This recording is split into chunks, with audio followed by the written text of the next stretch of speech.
How many assholes wear their own merch? Do you watch wrestling? Do you watch the product? No, of course not.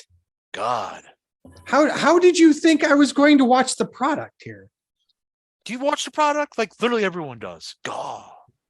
Okay, please. Okay, God. All of you, and I mean this. Okay, Raise your hand on the show if you have watched the product this past week. Ryan. All right, fuck all of you on the wrestling show.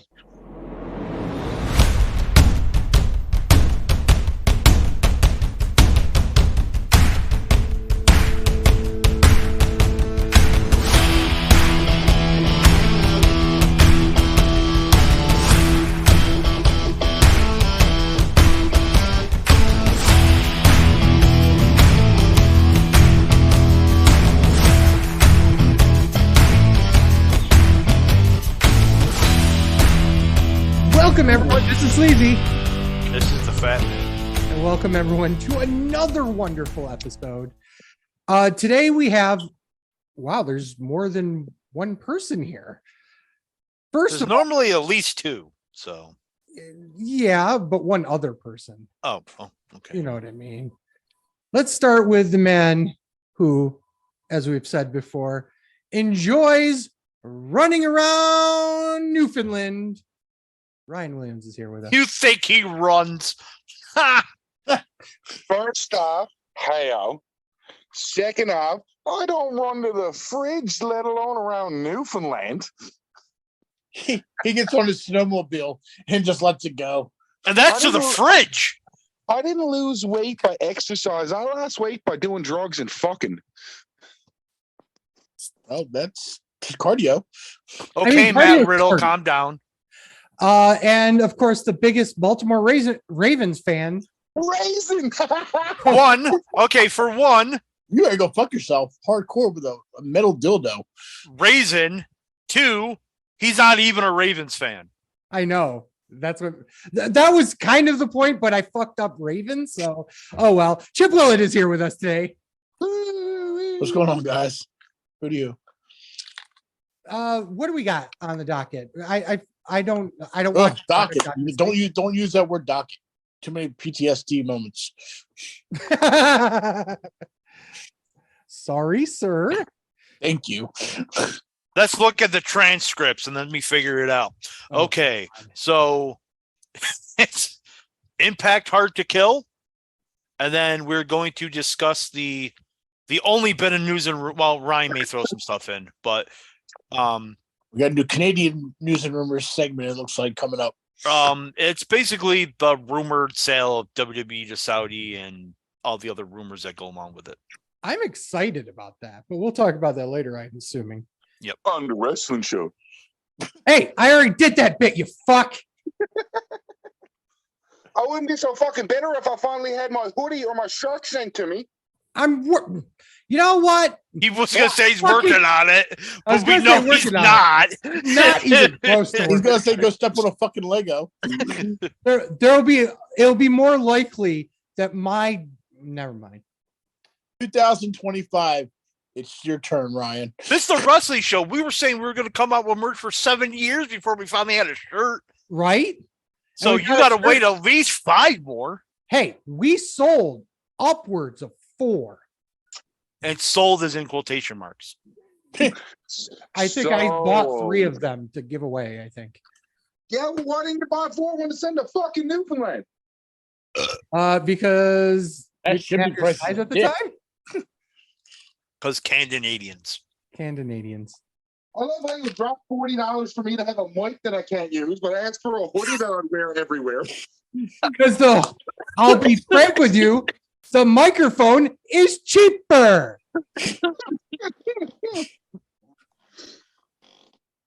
I wish I was joking on that as well. It's over. I think God, $5 to ship it out to you. I'm in pain.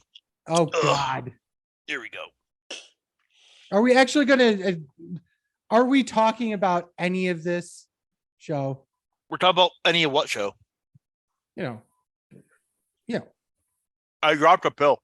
That's not good. So Ryan talking about doing drugs and fucking. So it takes 4 more. Way to go. So I mean, that's a normal Tuesday for most of us. Hey, I have to figure out a way to deal with you fuckers every Tuesday. Impact Hard to Kill Water. happened. I'm actually drinking a sugary drink tonight.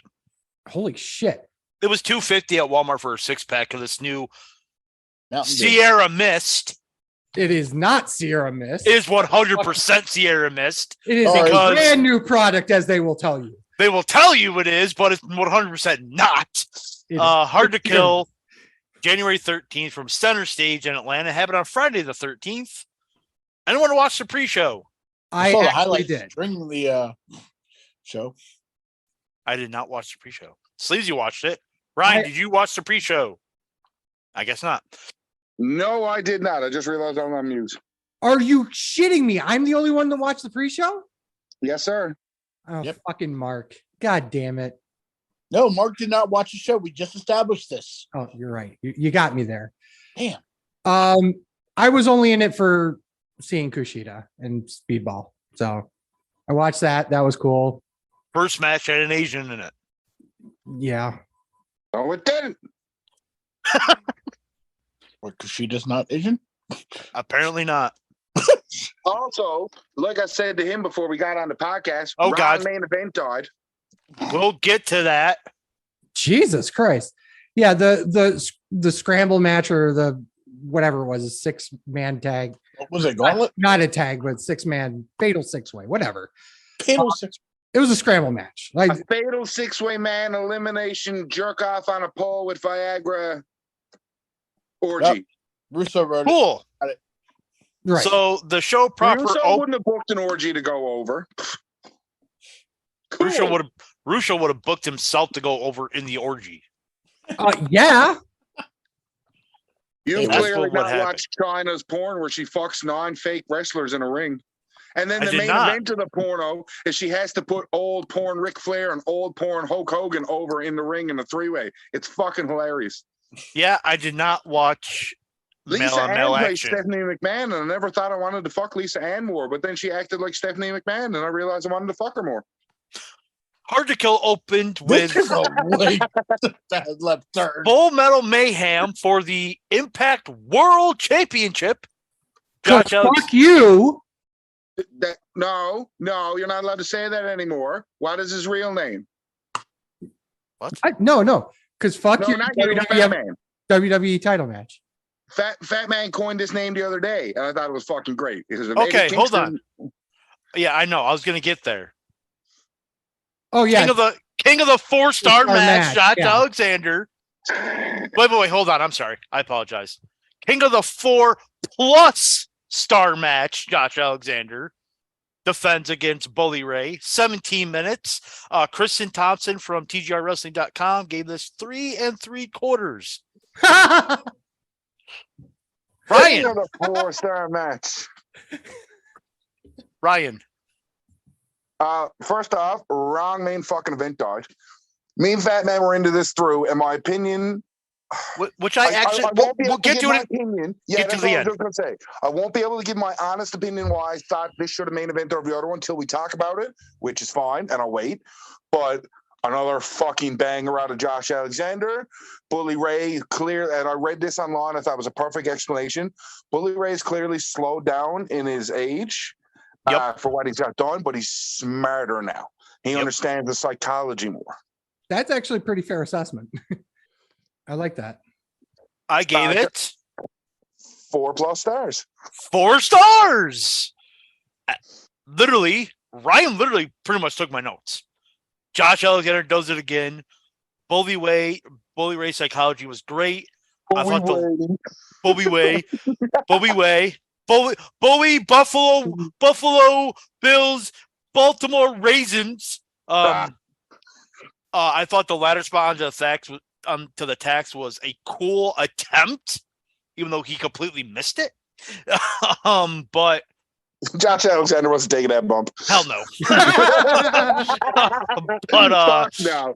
But it was another banger by Josh Alexander, the wrestler of the year last year. You fucking mark. Nah, if he was in a bigger promotion, I would 1000% agreed with that. Like we said last week, had he had been in one of the big 2.5, I would have gave it to him, but he wasn't. He isn't one of the big 2.5. He's not in WWE, New Japan, or AEW. So no, he's not in one of the big 2.5. Okay. This motherfucker just gave New Japan a half. Fuck you, asshole. I did. I love how you knew it was New Japan. It was the half, though, Chip. That's how I know I was fucking right, because you knew which Fed was the half one. I only knew it because it was coming from you, you fuck. Oh, God, I'm dying. All right, Chip, go ahead. You can't tell me you go to fucking rehab first off. Let's be real.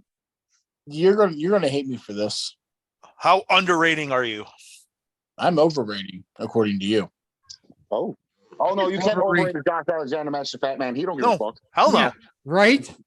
I mean, this had a way to start the show off with this match.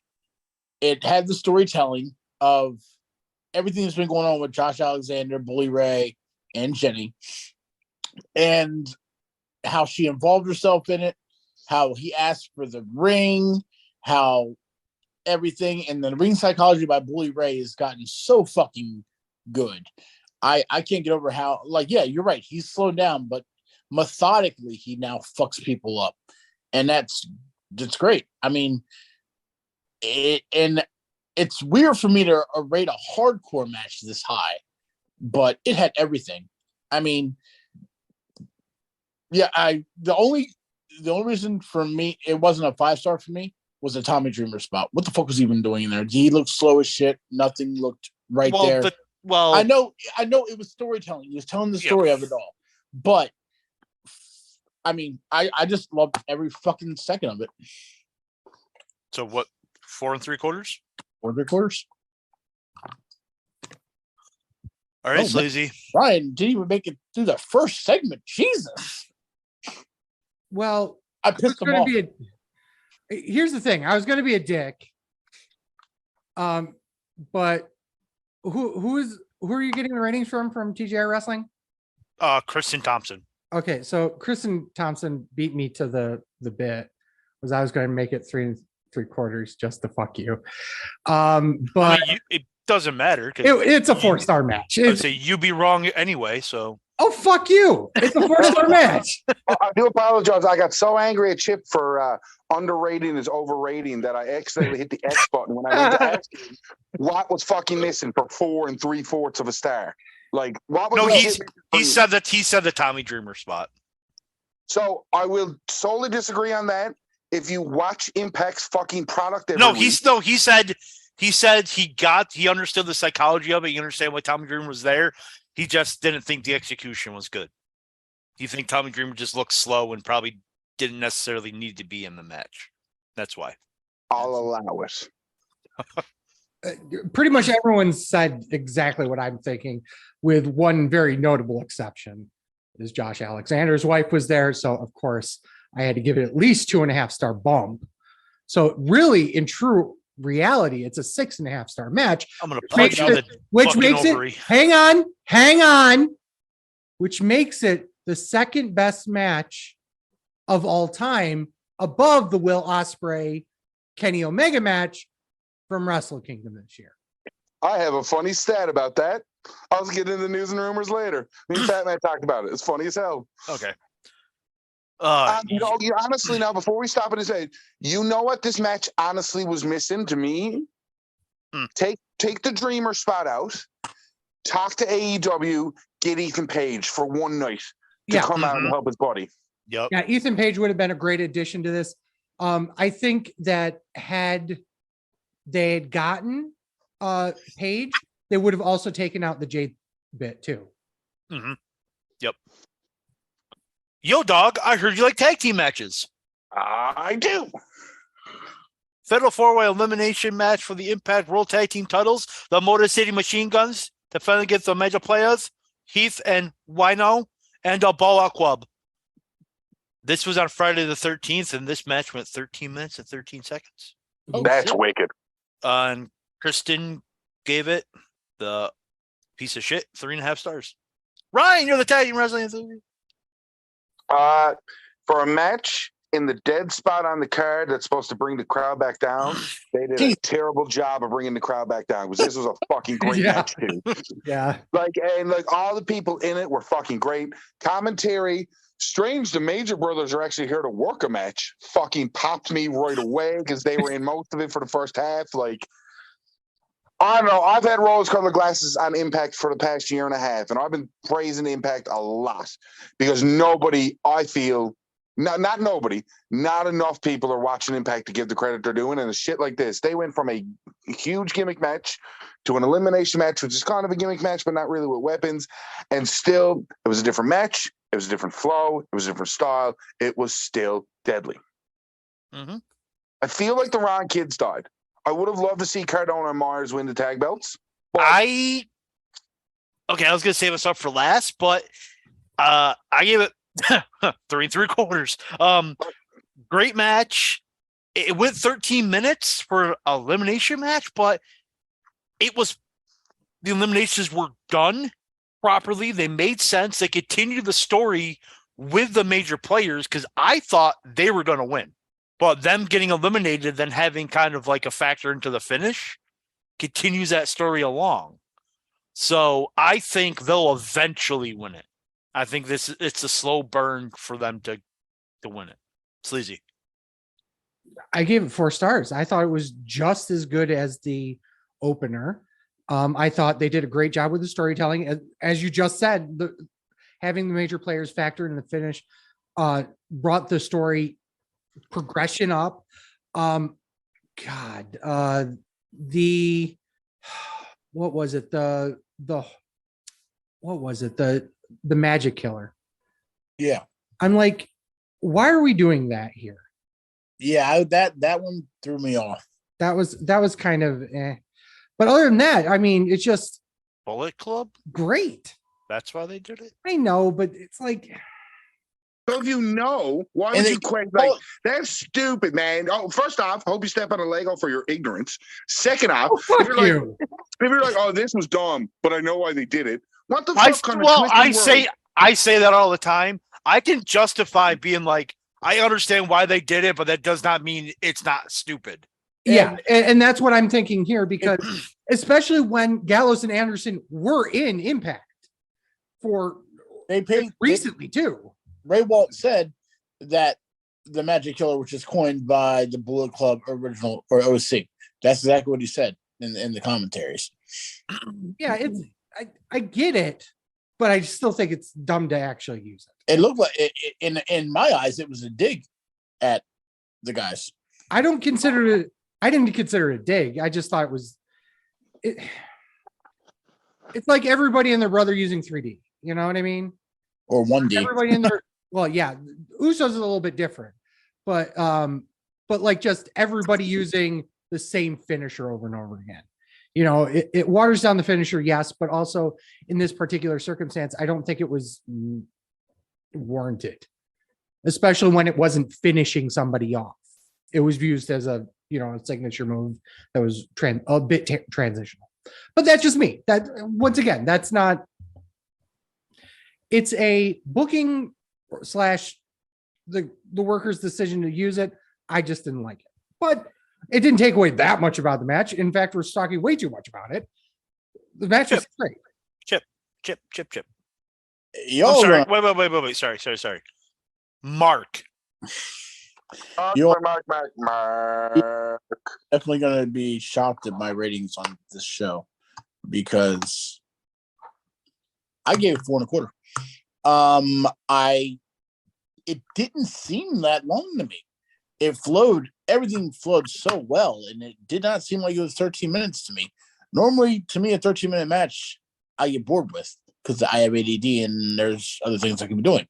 But it flowed well. Story was told great.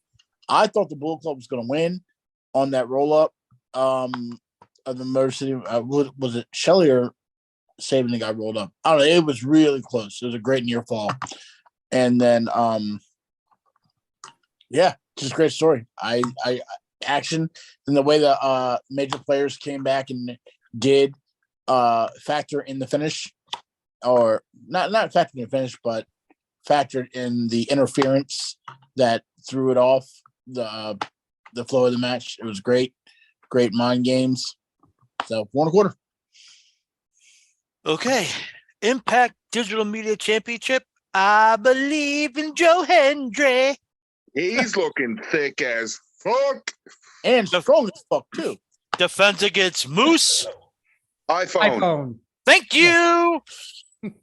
14 minutes and 5 seconds. Christian Thompson gave this 3 3/4. Sleazy, you're the Moose mark. Oh boy. I guess I'm probably going to be an asshole here. 2.5 stars. I thought, Yeah, you are. yeah, see, it wasn't as good as I was expecting. And I think the Santino bit made it even worse. What the fuck was that? I think had they ended it with the first finish, I think I could give it 3 stars. But having Santino Marella debut over these two guys as an authority figure, no less, is fucking dumb. Why? They had, again, watching the product weekly. He debuted on the show. How is that a fucking watching the product moment? Because Oh, you want to take this? Scott D'Amore. Yeah, he got knocked out. And on fucking Impact Thursday night, the new director of authority will be revealed at the pay-per-view. Yeah, during this match? Yeah, during the match that the heel is a piece of shit and cheats to win.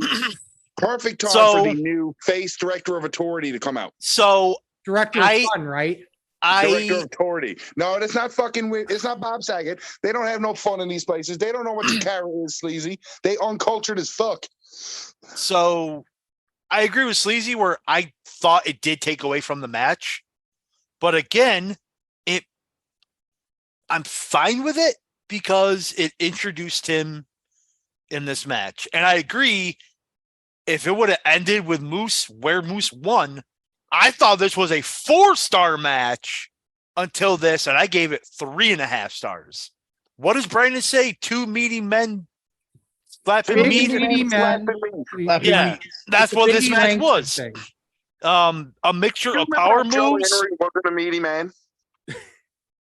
It was a mixture of power moves and fucking unreal athleticism between these two guys.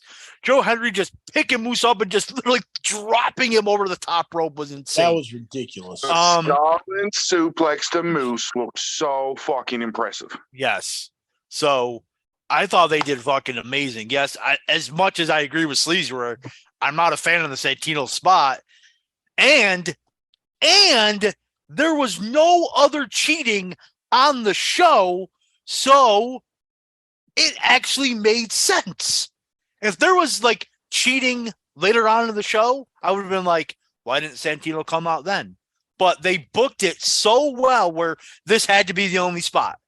And it made sense. They probably could have done it in a different match. Might have been instead of this match. Maybe your take on it, Sleazy? Or because it's just two big guys beating the shit out of each other, and then Santino's like this little midget, but oops, sorry. Little person, but that's what you're gonna fucking go, excuse me to? Yep. After all the shit on the show, little person. But I'm fine with it. Let me hold you, midget man. Chip. Sorry. 4.25. Wow. Why is someone calling? What is going on? We're turning Chip. Ryan, we're doing it. You really, yeah. No, I did say I was gonna make time and invest in Impact this year, and I'm starting to. And I was just, I couldn't get over the athleticism of both of them. I mean, Moose has always been great. I honestly didn't know who Joe Hendry was before tonight, and now Really? Yeah. What? Seriously? Yeah, never heard of him. A fatal 4-way match for the normal contendership for the Impact Women's or Knockouts title. I apologize. Deonna Purrazzo versus Taylor Wilde versus Masha Slamovich versus Killer Kelly. 9 minutes, 20 seconds. Christian Thompson gave us 3.5 stars. Sleazy, you're the women's wrestling enthusiast. Multi-woman match. You know how I'm going to go down this road. Gave it 3 stars. It was fine. There were a couple of nice bits. The Death Valley Driver was a nice touch. The entire spot there. But I'm not. See, this is where I'm going to get shit on because I don't know the product enough to know that if Masha was the right person to go over here. Right kid died. So, well, there you go then. Knowing what I know in the main event, I'm not 100% sure that would have been great, but you know, so be it. I'll get to it in the main event. Yeah. Well, I'll go. I thought it was 3.5 stars. Fast paced. For a 9-minute match, they did a hell of a job of getting their shit in and getting out. But yeah, I gave it 3.5 stars. I thought Masha is well. I'll talk about it now. Know what we know. It's a fresh matchup. That's fair. So that's why I think Masha, the right kid, died there. Ryan. I didn't have any issue with either one of the 4 people winning. Whoever won the main event or whoever didn't win the main event, a good match was coming out of it. True. All right. 3 3/4. First off, love the name Masha Slamovich. Great fucking name. And she was really good in the ring. Like you said, the right person died. I don't know. I like Sleazy. I don't follow the product. I didn't follow the product. I will be starting to more. But yeah, 3 3/4. Okay. Falls Count Anywhere. Steve Macklin versus one half of the Spot Monkeys, Rich Swann. 11 minutes and 40 seconds. Kristen Thompson gave us 3.5. I'm going to start. This was the worst match of the night for me. It was an okay match for a house show. I didn't really like the beginning part where they were outside and I don't know, it just seemed off. And then it got a little better when they actually got in front of the crowd. And by the way, that crowd was hot all night long. All night. That's why I said it during this match. All night long. So demonetized. But it got a little better, but at least the right kid died. So yeah. Ryan. About the women's match again? Didn't we just talk about this? No, the Falls Count Anywhere match. I do apologize again with the distractions and all. Yeah. That was way fucking better than I expected it to be. And I want to go on record here saying right now, Steve Macklin, money should be in the world title picture. I think he's the one that's going to be Josh Alexander. He turned being released from WWE into money in Impact and the gimmick. And in the video leading up to it, they're talking about all these big fucking wins that he's had in marquee pay-per-view matches. And they're like, once you start listing them off and looking at it, holy fuck, you're right. Like, they've pushed Macklin to the moon without being a champion. I think he's going to be the one to beat Alexander. All right, Sleazy, go ahead. I think you're absolutely right with the rating. I also gave it 2.5 stars. Would you agree with me if I said that it was a lot of the same Falls Count Anywhere tropes? Yes. It was a lot of the samey stuff. You had to have at least one barricade move. You had to have one. They had to go around in the crowd because it's now Falls Count Anywhere. It felt tired. To be honest, the end of the match I liked. To be honest, there's not much else you can really do. Right, it's a no DQ match, but so I mean, you have to make the gimmick work for you, the gimmick match work for you. So you have to go out in the crowd, of course, right? Yep. But the last bit of it, I enjoyed it, and I thought it was a great way to get Macklin over.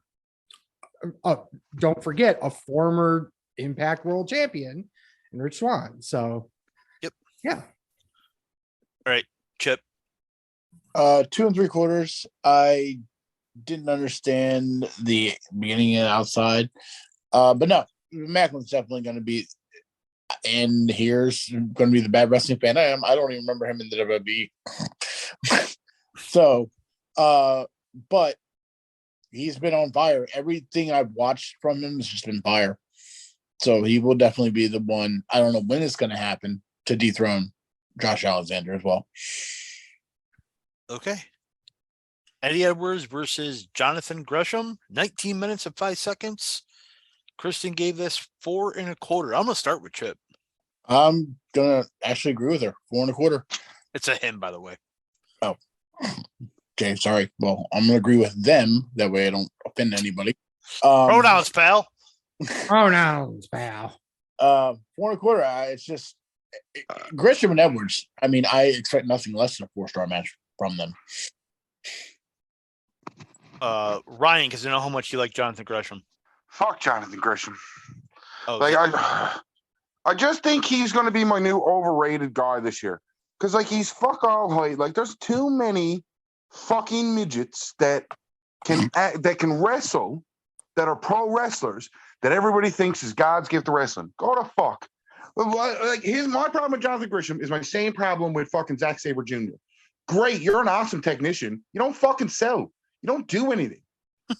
I mean, you're not disagreeing. I'm not disagreeing. Like I said, Zack Sabre Jr., fantastic technician. One of the best. I've watched a lot of his matches. It's the same thing with Gresham. Great technician. Fucking awesome. Boys, a key part of wrestling is fucking selling. I feel like that I will go one step further with that, is that Gresham knows how to put a match together technically, but it doesn't have any feeling in it. You know what I mean? He knows that his work is going to be, I'm going to work that fucking arm, and he's going to work that fucking arm. He's very good at working that fucking arm. And when the finish comes, either that factors in the finish or doesn't, but he didn't tell the story, if that makes any sense. He didn't feel like he put his put a je ne sais quoi in it. I don't know. Great technical match. Once again, 3.5 stars. Wasn't bad at all. Wasn't going to blow my socks off by any stretch of the imagination. I also believe that while you think Macklin's going to take the title off of Alexander, I think Gresham is. No, I think it's going to be Macklin. I think they're going to put it on Gresham first. Either it could be either the way they're pushing both. 4 stars, very technical, which isn't surprising between the two of these people. Right Kid died, and then PCO comes out to continue the Eddie Edwards. Wants to, have this all be ended, but isn't yet. Because PCO doesn't die. Yeah. Didn't they bury him in the fucking desert or some shit? I don't remember exactly the story behind it, but whatever. Yeah. All right. Main event. Impact Knockouts Championship. Jordan Grace defends against Mickie James. 19 minutes and 5 seconds. Kristen Thompson gave this 5 or not 5 stars. I'm sorry. I read my handwriting wrong. 4 stars. Sleazy, you're the women's wrestling enthusiast. I feel like that it got a lot more praise, and it wasn't just Kristen, but a lot of people said this was a great match. It wasn't. It wasn't bad. It was a 3-star match, but I think a lot of people put a lot of oomph into the fact that everyone thought this was going to be Mickie's last match. And honestly, I did too. I was pleasantly surprised and yet oddly not happy with the finish, if that makes any sense. I'm happy that she's still going, but I don't believe it was the right decision. And I honestly believe that, even though Jordan's done a great job in running with the title to this point, if somebody was going to beat her, Mickie James was a good option. But I think the story was being told that Mickie was passing the torch to Jordan. and it kind of felt strange for her to win there. That was not the story being told, but okay. No, I'm talking way back. Oh, like we've been talking about this for months. So I'm gonna pull a Ryan trope. What was this missing? A lot. Impact made this feel like a huge match. I really liked how the match was structured. With Jordan getting the offense early, Mickey working from underneath, getting a few offensive moves in, then Jordan's cutting her off, and Mickey's offense progressively goes up. This is a culmination of months of storytelling. They executed perfectibly 5 stars. Yeah. This was better than Osprey Omega 100%. It told the better story. It told the right story. Everyone thought Mickie James was going to lose, but then she won. So, I don't know. I thought this was a culmination of months worth of storytelling. It was it technically a 5-star match? Like in-ring wise? Absolutely not. Probably not. But no, absolutely not. With the story being told, the emotion being told, and that hot fucking crowd made this a 5-star match. So you're pulling this into Rock Hogan vibes here? Everyone else can do it. Why can't I? I'm not saying you're not wrong. I'm just saying that if that's where you're going with that, then yeah. Okay. Well, this is a better story than Rock Hogan also anyway. And Ryan's going to kill me for saying that, but I don't care. 1000%. You're a fucking idiot for saying that. The Rock Hogan story was, I'm Rock, I'm Hogan. That's fight. Because that's all they fucking needed, because it was the Rock and Hulk Hogan. So story to this is Mickie James' last rodeo for months. That's the better story than Rock Hogan. So, no. Because you have 2 talents. Yes. So you have 2 talents in a dream match that you never thought would ever connect ever because of everything that went down. Whose dream match? Hogan versus Rock. Not my dream match. Yeah, because you're a fucking jaded NWA fuck. Rock and Hogan are so far out of your... I have to agree with Ryan there. That was a dream match for way too many people. I would have preferred Austin Hogan. That was my dream match. Everybody would have preferred Austin Hogan because that seemed to have been the more logical one to go with. But neither one of them wanted to put over to politics. And clearly, it wasn't the fault of Hogan not wanting to put nobody over because Hogan put over The Rock. Again, we're talking about Mickie James and Jordan Grace. I think the story is better. I think the real corollary here is not Hogan Rock. The real corollary here is Flair Michaels. Because basically that's what this was. Okay. Except the finish was, I'm sorry, I love you. Oops, I lost. And now I get to get into this. I don't think this should have main evented because Mickie James won. Mickie James won clean. Had Mickie James won by cheating? Cool. What a wicked way to end a pay-per-view because everybody's like, what the fuck was that? We got to see what Mickie James is going to say if you're an Impact fan. If Mickie James winning should have been somewhere else on the card, and TLC, Full Metal Mayhem, should have main evented because it's your fucking world title. Why? And me and Fat Man talked about this. If you're not going to send Mickie James off with a great send-off for losing, don't put it in the main event. Shawn Michaels, Undertaker, WrestleMania 26. Same thing. The end of that pay-per-view, that was Shawn Michaels' moment because he lost and he was going away. So this was the most emotional match on the card, which is why it was last. No, it wasn't. Yes, it was. Bully Ray beat the ever-loving fuck out of Scott D'Amore and tortured Josh Alexander's wife and family. And that's not as emotional as I might retire for the 5th time. Apparently not, because this got better crowd reaction than the other one did. So I don't know what to tell you there. The crowd proves me right. So the crowd also said that Hogan and Rock was a dream match, and you said it's not my dream match. Well, the crowds are idiots. It was in Canada, lawyered. Let's just face it, Batman can't be wrong in his own eyes. I just lawyered him. It was in Canada. That is everything 100% true. Edge was from Toronto and got booed. And got booed in his hometown. You're telling me that everything is fucked up in Canada? Come on now. When? Come on. SummerSlam 2004. When Edge was going through that sneaky, skatey period? No, he was a face at that time. He was a face.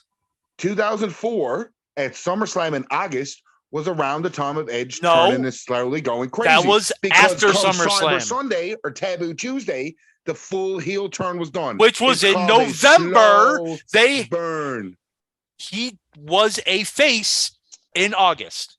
September, October, 4 months. There's like 2 papers between the two. There's a, Two yeah. pay-per-views. No, WWE slow burn. Yeah, but at the August pay-per-view in his hometown where he was a face, he got booed. Is he from Toronto? Yes. I mean, and like Toronto, or is it really like Mississauga? I don't fucking know. Maybe he was from North York and they're And like downtown. all I know is counteract that America. fact, there was a second Canadian in the match, so they just picked the Canadian they liked over the other one. Batista's Canadian? Jericho. Jericho, yeah. Well, is he from Toronto? No, he's from Winnipeg, you idiot. All right. Chip. Holy hell. 4.5 stars. I want to no, wait. He is not from Toronto. If you repeat the joke me and Fat Man just said, He's from Orangeville, you idiot. you fucking tithead. What's Orangeville? Where? Where is that? I hope next time fucking It's like between it's like north. It's like near Barrie. It's like sleazy. I don't know where that is either. it's like 35 minutes north of Toronto. Because I'm from America. It's like me saying I'm from Atlantic City right now when I'm 20, 30 minutes away. I'm from Hershey. No. Yeah, I mean it's close enough, but Sleazy, Mhm. for that ignorant comment and that stupid joke, I hope that next time Michelle pegs you, she goes in dry like prison style. First of all, we do that already. How do you think I enjoy it so much? And second of all, I like the joke. I thought it was. I didn't think it was.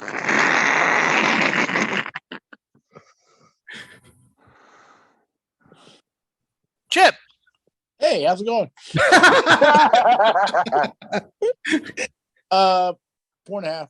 I think I really thought Mickey James was going to lose like everyone else did. I still don't think it should have been in the main event. It should have been. I mean, as much of the story that was told, and good versus evil, and her getting another chance, it wasn't as demented and mind fucking as the whole Josh Alexander Bully Ray match. Not even close. No. Okay, here's my question for you, Chip. And what did you rate the Full Metal Mayhem match? 4 3/4. So you thought that was better, right? Yeah. And you thought that should have main event, right? Yeah. Mm-hmm. Do you? And I'm just going to shoot this out as everyone. Do you guys feel that when you have a match that steals the show that isn't the main event, as a general rule, do you feel like that the pay-per-view is kind of jarred a little bit? No. What do you mean? Wait. What do you mean by jarred? Like it feels like that A little off. you can't follow something like that, so you're kind of your sales are kind of like out a little bit. Taker Michaels 25 is a prime example. Yeah, that's a huge example. And honestly, Money in the Bank from WrestleMania 32. Yeah. I think there was enough time that it probably would have been okay. And in this particular circumstance, I think the same thing rings true.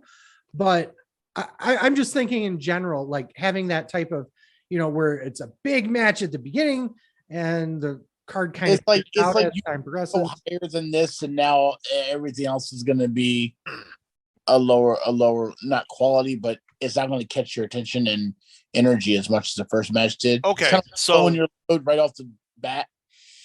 Yeah. So the crowd was hot all night long. So again, proves you wrong. Star ratings 4. Wait, whoa. 3.5. How does that prove 3. wrong? I'm asking a question. Oh, okay. I thought you said no. I don't think so, because look at this show as a whole. Started with a banger, end with a banger. 3 3/4, 3.5, 3.5. Well, okay, Matt Proud show 4, 5. Like, yeah. I don't think it does if booked properly. I still would have had Alexander and Bully Ray in the main event. I would not have. Ladies and gentlemen, Booker of the Year, Scott D'Amore. Well, we and Ryan already know that Impact's miles ahead of AEW. Oh my fuck yes. So Tony I Khan can can say that. I mean, I don't Tony- remember us talking about this, but that's not a Frankie hot Kazarian- take, you fucks. No. What was that Hey, saying? Was I that don't Ryan? remember us talking about this, but Frankie fucking Kazarian. Yep, I was waiting to see if anyone was going to bring that up. Oh yeah, fucking Oh, yeah, we didn't even talk about that. Another name that needs to be jumped right up in the world title scene. his match at Overdrive with Alexander. Oh my god. I just Yet that wasn't in your matches of the year candidates. so it was. I said it was a match of their candidate. When I was arguing with Sleazy because he thinks fucking Yeah, because he listed off every single Josh Alexander match for the every So they Josh were all Alexander fucking match. of the year candidates. Unlike fucking what's that guy's name who just lost in a match Sleazy overrated on the 4th? Oh, just fuck speak- spray. Fuck As he's just sipping his water. Yeah. Overall thoughts on the show? Impact did it again. So like- it was a great show. They did it again. I absolutely believe that you guys are. There's two people here that are wearing very rose colored glasses, and I think one of them is not Ryan. I know it's Fine. me. I know it's me. I I enjoyed think the- someone here just doesn't know how to rate matches. Oh, fuck yourself. And he's another person that wears glasses. Yourself. So yeah. All right. So do you want to take another break or do you No, want to talk- let's just work through it. Because, Okay. Yeah. Walk through the sadness. That's what we do here. So what was it?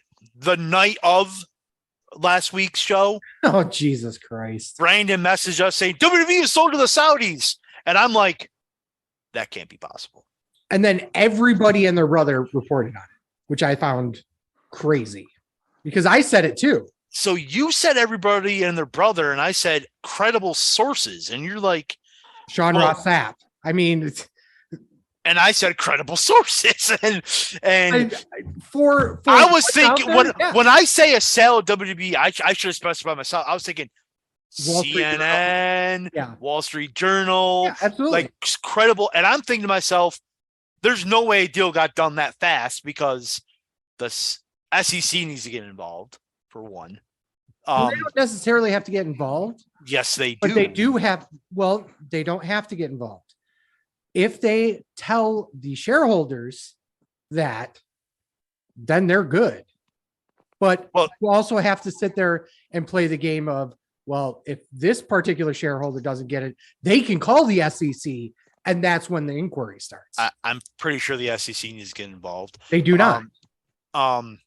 A deal this big will take months, not just snap of the finger, Yes, but because there Once needs to be a again- lot of vetting. It could have been months in the making.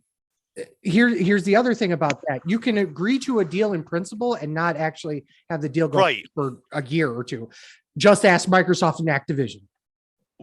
My other point Or was Tesla or not Tesla. Or, my other point on that was AOL and Time Warner agreed to a deal in 1998. It did not get finalized until 2001. That's why deals like this, where billions of dollars are at stake, take a while, and they would be announced. You not say just- that, but I wanted to point out that the sale of Twitter went through in less than 8 months. And that included a full-on court case where he was trying to back out of it. True. So that things are different. Is Twitter a public? AOL and Time Warner is Is Twitter a publicly traded company? yes. Okay, I did not know that. Okay. Yes, very much so. So, but again, when I said credible sources, I was thinking not dirt sheet writers. I mean, not well, that's the us. thing. Well, yeah, right. But There's no that's journalist on this show. But here We are all fucking journalists. We are. Yeah, we just reported on something, asshole. So We use the words breaking news like journalists, you dickhead. breaking news. I farted. Did you? Yes, I did. Then you. If this was a fart podcast, that would be journalistic farting. I It would be mean, journalist farting. All right, even Peter if it's Griffin. not, he's reporting a fact, which is Or it could better be- than most Or it could be Dave Meltzer, who has been proven to make shit up. You see that came out? Of course, duh. Duh. And or Like, obviously, who was it? It was somebody from Wrestling Inc. caught Meltzer red-handed making shit up. it's Meltzer. And that's what I'm like. It's Meltzer. Like, what is This is not news. this? Is yeah. Like, what's the surprise? His ratings were made up. So, I mean, they don't believe WWE's attendance numbers, but they'll believe Tony Khan saying that AEW did $1 million gate because Dave Meltzer told them. I'm not saying that that's not the case, but I when we talked about that, I proved that was pretty easily, that could have easily happened. Whether or not it was actually true or not is a whole nother situation. Anyway, but I think there's another aspect of this where I have, as far as the Saudi thing, it's my theory on it was somebody has a source. I don't remember who the person who first broke it was. I'm not going to bother looking it up because I'm not a journalist. But somebody posted, whoever posted it first, I think wanted to get the jump on it to be the first person to break the news that WWE was selling, because let's face it, it's going to be the biggest wrestling news almost potentially of all time. So be the first one to break that story. Oh my God. enshrines you into $11.99 a month for the rest of your life. So what I think doesn't mean this is what happened. What I think happened is he asked his source, is WWE selling? And his source probably went, oh yeah, there's probably potential buyers like Comcast, Fox, Disney, Saudis bought WWE. That may very well have happened. They heard what they wanted to hear and they just reported it. It could also that person was credible enough where everybody was like, holy shit. It could also be the fact that they were testing waters as well to see what the reaction would be. Vince 100% could have done that. And that's where I was going with, is what Chip said, is I think he leaked it just to see what kind of backlash would have happened. And that's 100% possible too. Mm-hmm. Like I said to my buddy when he brought this up to me, he was like, WWE got sold to Saudis. I was like, no, they didn't. They didn't. I was like, no, that was just some asshole with a podcast just making shit up. I'm always right, so I don't make shit up. Like, I'm always right, so I don't make shit up. But we always report Meltzer who makes shit up. Anyway. But we always say, fuck Dave Meltzer, first one of the episode. Yeah. Oh, yeah. Fuck Dave Meltzer. Oh, wow. Has it been that long? Yeah, because he doesn't watch Impact. Fair. We do this every time. He barely watched Impact when Omega was there. And like Fat Man said, he was just told about the Omega match, and he went, I guess that's what I'll say about it. No, I said that. No, you said sir, it. you know what? I do apologize for giving Fat Man credit when it was your credit to take. Fuck that fat guy. I don't get many bits of credit for good bits on this show. He does it because he doesn't have any. Right? Get out of my head. So I talked a little bit last week about, we talked about transactions, not necessarily meaning a sale, about Vince taking the company private. And Sleazy mentioned Vince doesn't have the money to do it. On his own. On his own. And that's the big part. On his own. Vince could 100% easily find someone and goes, you want to be a part owner? You want to take this private? And it could happen just like that. The buyout, and I think it is like $4 billion worth of shares or something. Yeah, we figured it out on the last so show, about $4 billion. If you want price and you want my opinion on this thing, I have two front runners. It's Comcast, or they go private. I don't, and we talked about in the chat potentially paying $60 again for pay-per-views, and I only see that happening if Disney buys it and they put it on ESPN Plus. And if they do that, they'll probably do it for the big 4 or 5 or just WrestleMania. I think it's dumb if they do it. Well, didn't they try to do it one year? No. I was under. We did talk about potentially when the WWE is looking to outsource Peacock or outsource the network. Right. We talked about when you were living in Newark, talked about potentially having ESPN go to ESPN Plus, having it behind a paywall, behind another paywall, like they do with UFC. So like what they do with UFC. Right. Like do with UFC. So I think that's where you were thinking that was where it was. They didn't try it. I thought they tried it with WrestleMania one year. Mm-mm. Maybe I was thinking that They literally just started reporting wrestling on ESPN in the past 5 years. So ESPN.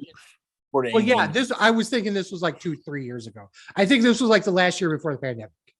Yeah. So Last WrestleMania before the pandemic. yeah, no, they didn't do that.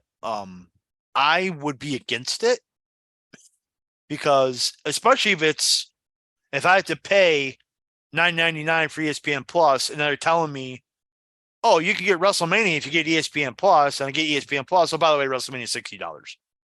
That's what I do every UFC pay-per-view. Plus, at the same time, but does UFC have a streaming service for the past 9 years where you pay $9.99 a month and you get that pay-per-view? Fight Pass. I mean, but same thing with Impact. They have YouTube, and a lot of their shows are on that. They only really have 4 pay-per-views a year. Yeah. You don't get them as part of Impact Plus. No, you don't. But how much are the pay-per-views? Probably not a lot because I think it's Impact, $29.99. Yeah, it's. I think they do them on Fight for $30. Yeah.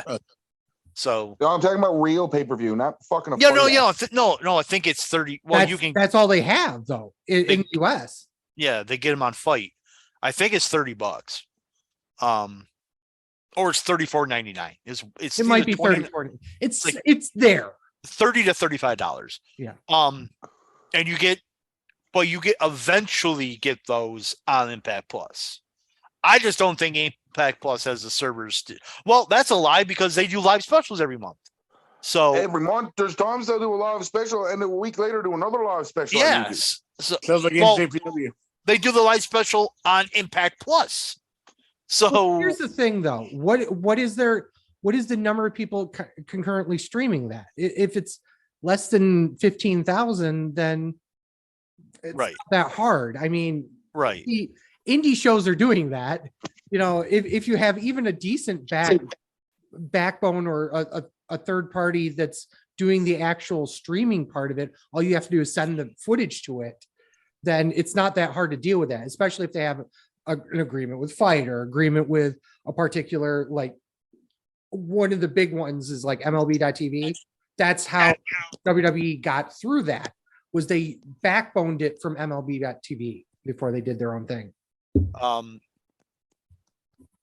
I just think you're the last 9 years you've conditioned wrestling fans to go to Peacock or go to the network, and now you're going to be like, oh, by the way, you want our biggest show of the year?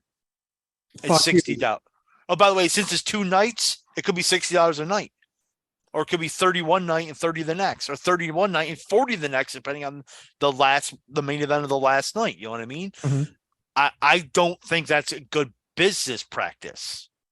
It's bad enough as it is that we're thinking, obviously we were talking about WrestleMania in Philadelphia, not this coming next year. Now we can say next year. Next year. But the thing was, I was joking to my wife the other day, and like, well, are you ready to spend $2,000 on okay tickets? Because it'll be $500 per ticket for the two of us for 2 nights. You know, yeah. It's gonna be tough. And if they start looking at shows and going, well, now it's $60. Let's just say I'm going to be going to the bar those nights. Wait, you what? Huh? To watch the pay-per-view feed on the bar like they used to do. Oh, I was just going to go on a pirate ship, but okay. So, hey, fat man, how many drinks have I had in the last 12 months? How many times have I been in a bar in the last 3 years? I think my point's been valid. 11. Sure. Yeah. Anyway, other predictions you guys think was going to happen? I think it's either Comcast because the relationship's already there, or Vince takes it private because he's like, "Fuck this shit." the Vince going private would be an interesting deal. I think that if he does end up doing it a private deal, then I guarantee you Saudi's going to be involved one way or another because they're the only real venture capitalists that would love to get their claws in it. Okay, I need to disagree with that. I disagree. They're the only ones that would want to get involved in it. I need to break in with this article that I just read. And fuck Dave Meltzer to the 9th degree for this. Dave Meltzer reports that Briscoe was involved in a tragic car accident in Laurel, Maryland on Tuesday evening. So Dave Meltzer again fucks it up. Okay. Of course. And look, the Delaware State Police confirmed the news of a car accident. Fucking Dave Meltzer, you illiterate fuck. Jesus. He doesn't know what the fuck he's talking about. What else is new? And he doesn't know anything about the sale either. And that's the thing. No, here's the thing about that. Sorry about that. No, you're good. No, You're good. it's great. You're good. Nobody knows about the sale. Right. Nobody. But he'll get on his show every day and go, yeah, and this is gonna happen. And here's another thing. And I did as a journalist, I did a tiny bit of research. Is that Brandon came on the show and said, "Oh, the highest bidder. Oh, that says he's the fiduciary responsibility. Vince does not have to sell to the highest bidder. He does not. He'll get a few lawsuits to stop the and they will not and won't hold a candle because one, just because they're the highest bidder doesn't mean it's actually the fiduciary responsibility because you can say you had $12 billion, but saying it and actually having it are two different things. And if that person has no background in the business you're buying and say Comcast, who's had a relationship with them for about going on 30 years now, comes in with a bid at say 10 million, the fiduciary responsibility is to sell it to Comcast. Yeah, and that's a fair assessment of it all. I don't think another thing is, and I got two more points here. Okay. Vince, as the majority shareholder, does not need to sell it to anyone he does not want to sell to. So say he has to veto. Say somebody, I don't know, named Tony Khan was like, I'll give you 20 billion for it. Vince can go, no. Because he owes 80% of the fucking voting thing, which is why he's there. He is there because he literally staged a coup to get back in. And he had all the power to do so. Yeah. And that should tell you everything about how actually, I said I had two more. After that, two more. I got one more. The guy who filed that class action lawsuit is filing Vince or suing Vince for giving up his or not having fiduciary responsibility. The stock went up 30%. So you're suing Vince for making more money? Yeah, that sounds logical. Well, here's the thing: is that it may shoot up because of the rumor news of the sale, but as of right now. Yeah, it's up. It is still up. It's by the time that he filed his lawsuit, he's made that shareholder has made more money, and his suit is saying, as it was worded as saying, something about Vince not living up to his fiduciary responsibility. So that's wrong. So that's going to get thrown out. My second. Okay, go ahead. Let me touch on that one really quick. To be fair. When you're saying fiduciary responsibility in that circumstance, he's claiming that not only is he not adhering to the potential stock market moving up and down, he's also that stockholder has not made a single dime until he sells his stock. Right. That's true. So it may shoot up to $90, which right now it's at $89.66. Just as a baseline to talk about. It is up since the beginning of this year. It was at $68.52. So it's gone up significant amount. $21. But the thing is that if they then, let's say they end up actually selling to the Saudis and they have this whole, issue come about, it may tank the stock price further down. And in theory, you could lose money on actual sale. True. No, that's true. That's fair. But as of right now, a judge will go, Yeah, it's going to get thrown out. you can sell your stock right now and make money. Another thing is, They won't say that, but yeah. Right.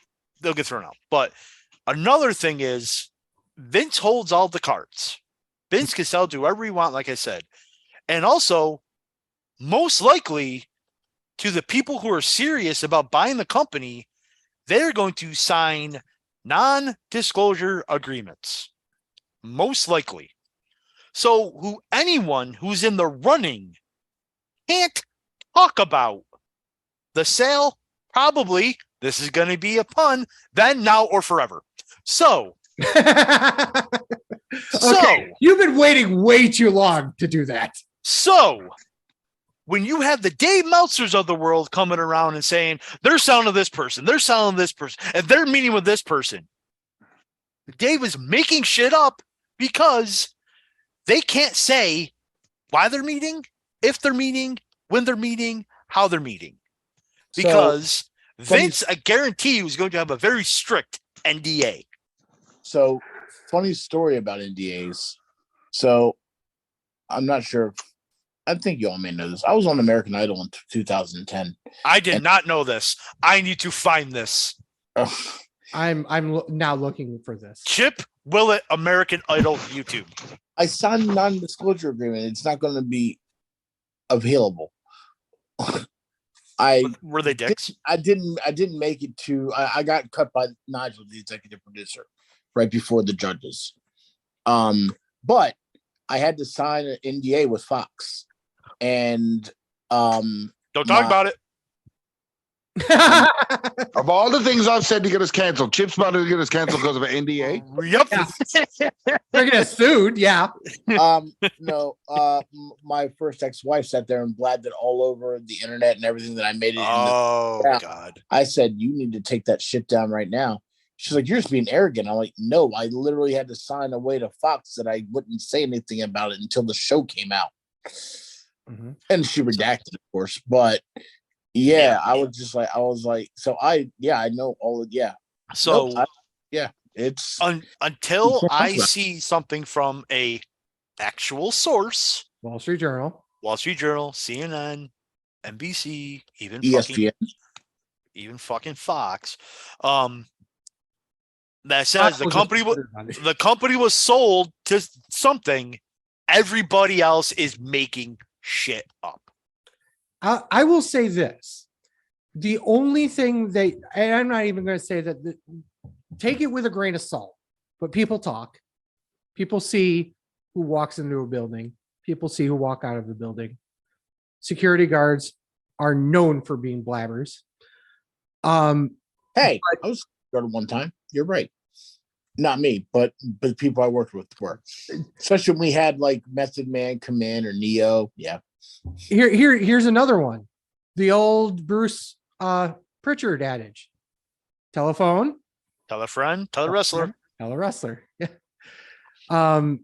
Everyone's going to talk. Just because somebody walks into a meeting does not necessarily mean it's about a sale. It does not necessarily mean it's about anything other than corporate business.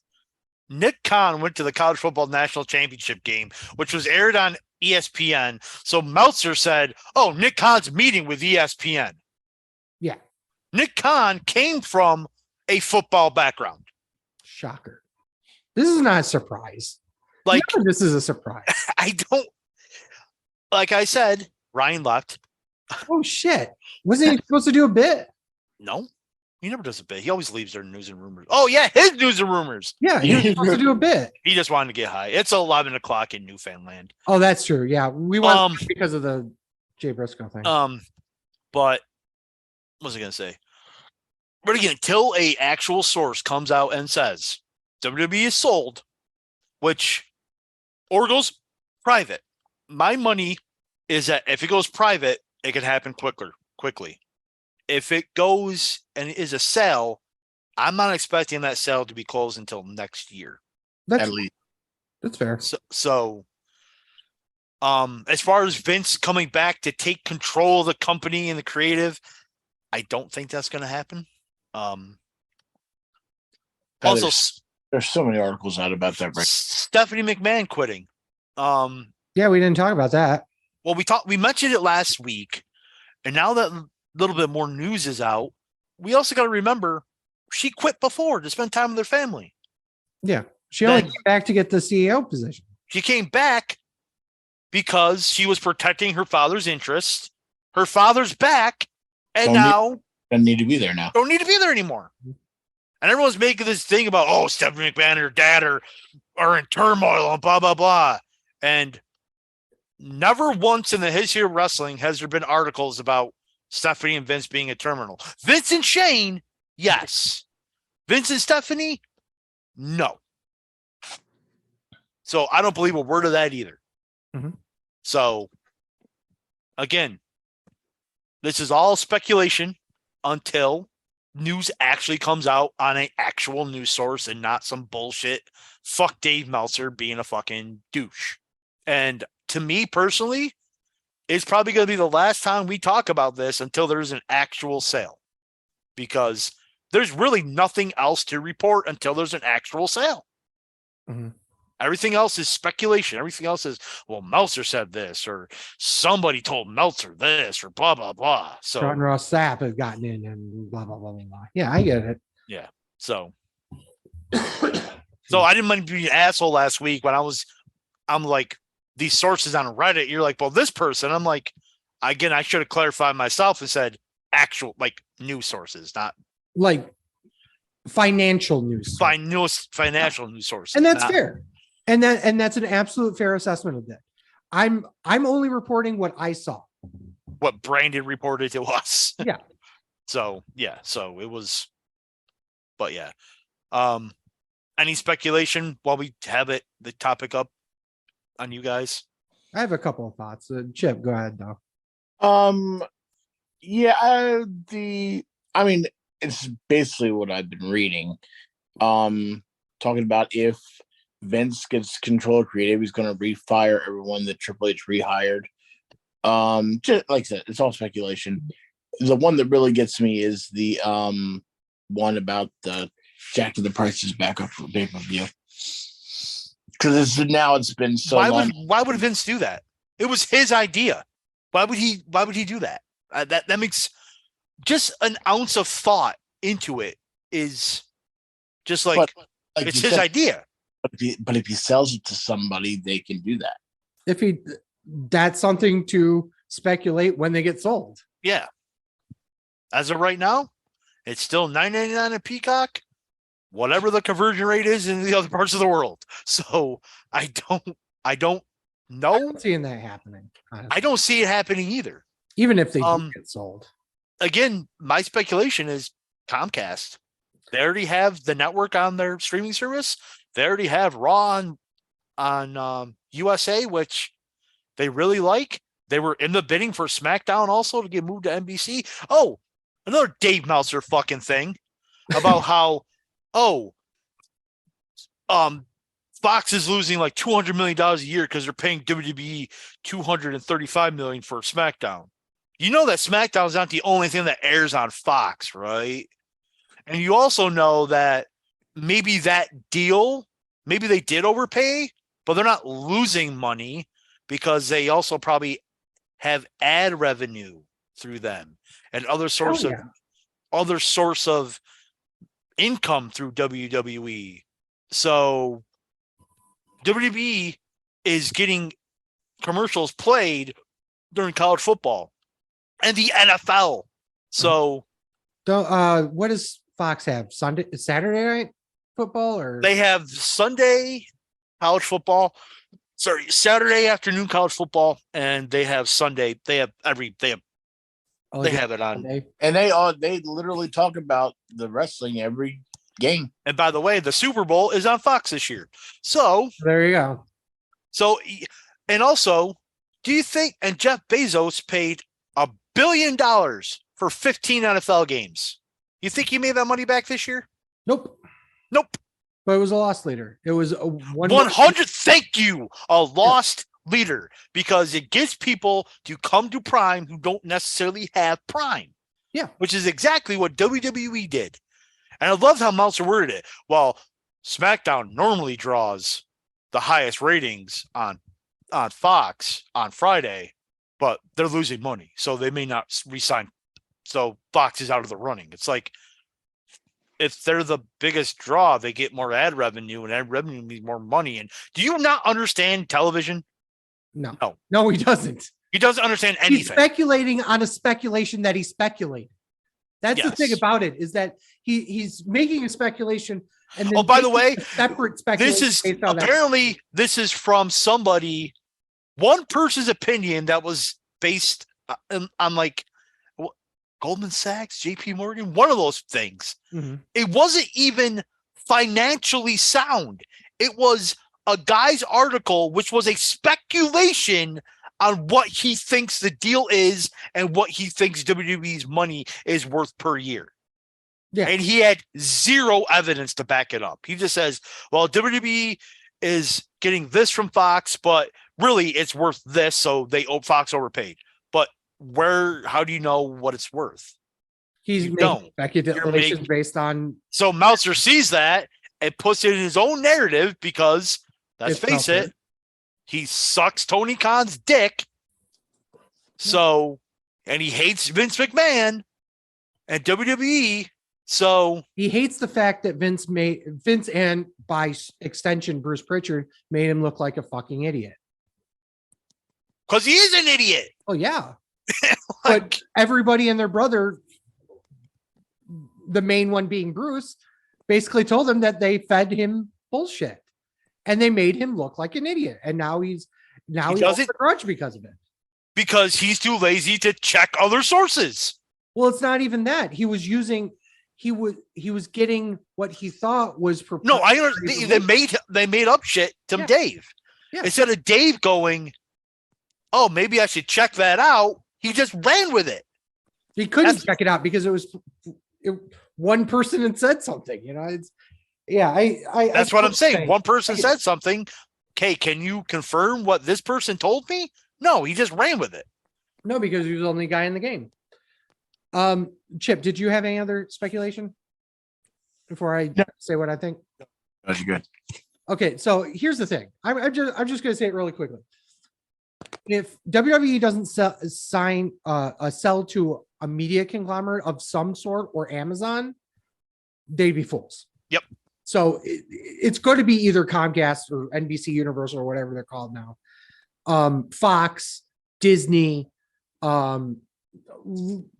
unlikely, but a possible fourth one would be the Paramount conglomerate, Viacom, whatever they're called. Paramount, Netflix. I don't think Netflix. I don't think so either, but they want to get into the live TV game. What a better fucking thing to have than them. Yep. So I won't rule them out, but I don't think they're a possibility. With Paramount, that means you could theoretically have Raw on CBS. Yeah. Yeah. I don't think they will, but I think SmackDown will go to CBS on a Friday night because CBS normally has strong programming on Mondays. Yeah. They'll probably go to like Paramount Network or Paramount, whatever cable TV. Right. I think they're going to, if they're going to sell, they're going to sell to somebody with service. Yep. And I think the big one is the obvious one is Comcast. The secondary person would probably be Amazon of all of them. I agree with that too. Because I think Bezos has enough money to throw at them. He can pull out his pocket. Go, here you go. There you go. Yeah. This won't even make a dent in me. Here you go. That's just pocket change for me. I mean, how much money they spend on the Rings of Power thing? Once again, another loss leader.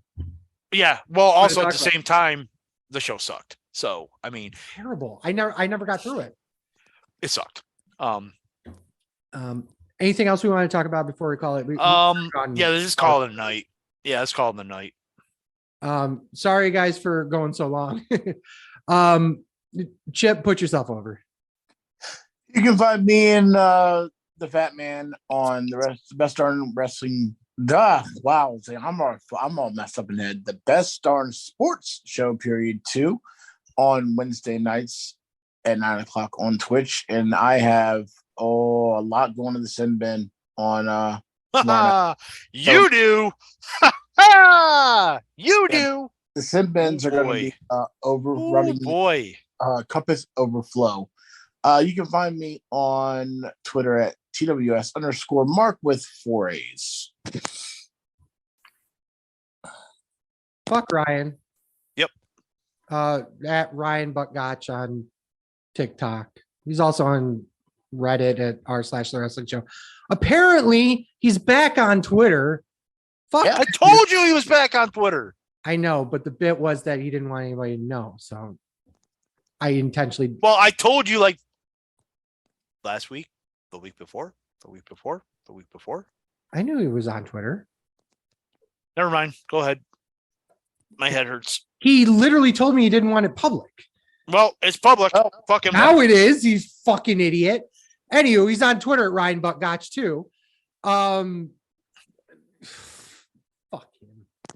God damn it. I'm at TWS Sleazy. TWS Fat Man. And we're Sleazy Fat Man on Twitter, Instagram, TikTok. Please go on over there and give us a like. Videos you can find on twitch.tv/SleazyFatMan, youtube.com/SleazyFatMan, premium videos on onlyfans.com/The Wrestling Show, including apparently our new review of China's porn. That bit was nearly 2 hours ago, but I'll make it work anyway. You can find all sorts of content at thewrestlingshow.com. I know we've been kind of pushing it off mainly because Fat Man's. I got some news in a couple of weeks, guys. So yeah, so that's going to be a whole thing. But there is other articles. We got merch there. We got a ton of other cool stuff. We'll get through it. You can get this podcast every Saturday morning wherever you get your podcasts, including Spotify, Apple Podcasts, Google Podcasts, Podcast Bean. Don't hesitate to rate us on your favorite platform, and don't forget to download us. You can set in Spotify and Apple and in Google. Yeah, you got to load down us. Damn it, D-Lo. God damn it, D-Lo. No. If you set it to automatically download, it just shows up on your device ready to go at 8 a.m. Saturday morning, ready for you guys to listen. But it really helps us out when you do that. So with thanks to Chip. Yep. A fuck you to Ryan. And as always, for Sleazy. For the Fat Man. This is The Wrestling Show. Thank you guys so much for listening. Peace. Fuck Dave Meltzer because fuck Dave Meltzer. Fuck Tony Khan. A hot dog's not a sandwich. A sub is not a sandwich. And again, man, Jay Briscoe. R.I.P.